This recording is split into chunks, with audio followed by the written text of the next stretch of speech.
NASA is planning human spaceflight missions further out into space and is learning how astronauts adapt to life off Earth for months and years at a time.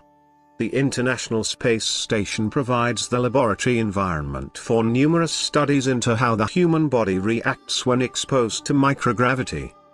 Flight engineer Thomas Pesquet from the European Space Agency is wearing the new skin suit to study its ability to offset the effects of living in space, including back pain and spine stretching. The unique, tailor-made suit squeezes the body from the shoulder to the feet, mimicking the force felt on Earth. Pesquet is evaluating the skin suit's comfort, range of motion and its functionality while exercising. Lighting is also very important when living in space, since the daily sunrise and sunset cycle that guides life on Earth no longer applies. The crew is participating in tests helping researchers understand how new station lights that can be adjusted for intensity and wavelength are affecting crew sleep patterns and cognitive performance. The cosmonauts, Oleg Novitsky, Andrei Borysenko and Sergei Rytsyikov, were conducting their own set of human research experiments today. The trio collected blood and saliva samples to explore how the immune system and bone mass is affected in outer space. The samples were stored in a United States science freezer for later analysis on Earth. This entry was posted in Expedition 50 and tagged European Space Agency, Expedition 50, International Space Station, NASA, Roscosmos on February 3, 2017 by Mark Garcia. With regards to the stages of NASA on-orbit status report. Stages wholly contained includes synchronized position hold, engage, reorient, experimental satellites, spheres, halo, electrostatic levitation furnace sample holder exchange and lighting effects cognition test, skin suit. Exposed Facility Unit, EFU, adapter transfer. Overnight ground controllers maneuvered the Japanese experiment module robotic manipulator system small fine arm to a position to remove the EFU adapter from the EFU5 location. Once the EFU adapter was removed, it was transferred and installed onto the GEM airlock slide table. The slide table, with the adapter, was then retracted back into the GEM.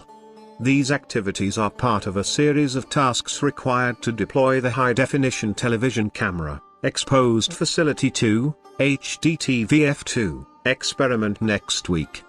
HDTVF2 is a high-definition television camera system, which will be used for Earth observation from the ISS. Synchronized position hold, engage, reorient, experimental satellites, spheres, halo. The crew completed the second of 2 days of initial checkout and runs in support of the sphere's halo investigation. The crew loaded the spheres and the Vertigo avionics stack and performed tests of the halo configuration. Sponsored by Defense Advanced Research Projects Agency, DARPA, Sphere's halo utilizes the Sphere's facility, satellites, and is designed to mature adaptive guidance, navigation and control, GNC, technology in support of on-orbit, robotic satellite assembly and servicing in a risk-tolerant, dynamically authentic environment. The Halo has 6 Halo ports and is able to support up to 6 peripherals, including docking ports, cameras, and other sensors and actuators. These peripherals can be added and removed from the Halo by the astronaut as necessary for each test. Future use includes the Sphere's docking port. Electrostatic levitation furnace sample holder exchange. The crew performed an exchange of the sample holder contained in the JAXA electrostatic levitation furnace facility housed in the multipurpose small payload Rack 2. Following the exchange, ground teams will continue checkout activities.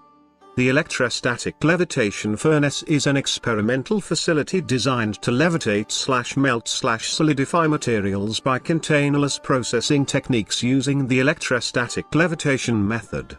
With this facility, thermophysical properties of high-temperature melts can be measured, and solidification from deeply undercooled melts can be achieved. Lighting Effects Cognition Test. Using the cognition application, the crew completed 3 runs of the cognition test.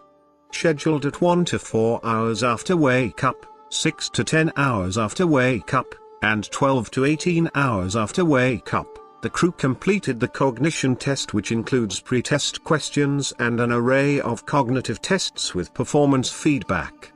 Individualized Real-Time Neurocognitive Assessment Toolkit for Spaceflight Fatigue, Cognition, is a battery of tests that measure how spaceflight-related physical changes, such as microgravity and lack of sleep, can affect cognitive performance. Cognition includes 10 brief computerized tests that cover a wide range of cognitive functions, and provides immediate feedback on current and past test results. The software allows for real-time measurement of cognitive performance while in space. The Lighting Effects Investigation studies the impact of the change from fluorescent light bulbs to solid-state light-emitting diodes, LEDs, with adjustable intensity and color, and aims to determine if the new lights can improve crew circadian rhythms, sleep, and cognitive performance. Skin Suit. The crew performed day 2 of the first session of skin suit, taking measurements at donning in the morning and again in the afternoon at doffing. The skin suit is a tailor-made overall with a bidirectional weave specially designed to counteract the lack of gravity by squeezing the body from the shoulders to the feet, with a similar force to that felt on Earth.